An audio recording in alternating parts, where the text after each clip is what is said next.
Bonjour à tous, au programme de cette nouvelle revue de presse, Manuel Valls abandonne son projet de nouvelle taxe foncière pour les propriétaires en 2017, il n'est pas judicieux d'investir en Pinel n'importe où, et la France est championne d'Europe en matière d'actionnariat salarié.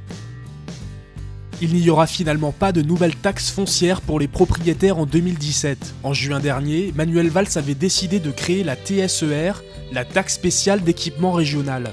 Mais face à la polémique suscitée par ce projet d'impôt foncier destiné à financer les régions, le Premier ministre a décidé de faire marche arrière, peut-on lire sur toutsurmesfinances.com.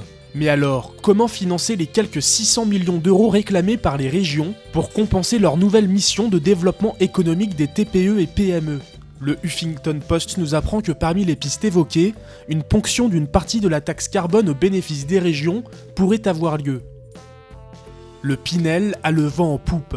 Attention tout de même à choisir la bonne ville où investir, avertit leparticulier.fr. Le laboratoire de l'immobilier a en effet passé au crible différentes communes éligibles au Pinel afin d'alerter sur les risques locatifs que peuvent représenter certaines agglomérations. Ainsi, s'il n'y a que peu de danger à investir dans des zones immobilières tendues comme Paris et sa banlieue, l'Observatoire a identifié 64 agglomérations comme étant à risque, dont 39 à éviter. Parmi elles, Bourg-en-Bresse, Vichy, Troyes, Dinan, Pau, Lens, Le Mans ou encore Saint-Étienne.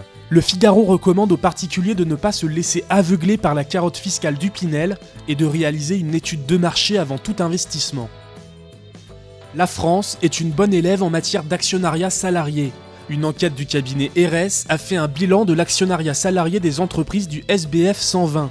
Relayée par boursier.com, l'étude révèle que les salariés ayant souscrit à une opération d'actionnariat salarié entre 2006 et 2010 ont été gagnants dans 72% des cas, alors qu'un actionnaire normal aurait été gagnant dans 60% des cas seulement. En France, 77% des entreprises ont mis en place un plan d'actionnariat pour l'ensemble de leurs salariés, contre une moyenne européenne de 47%.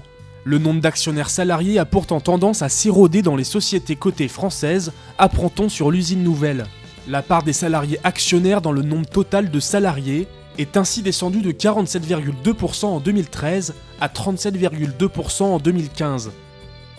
C'est tout pour cette nouvelle revue de presse, on se retrouve très vite pour un nouveau point sur l'actualité des finances.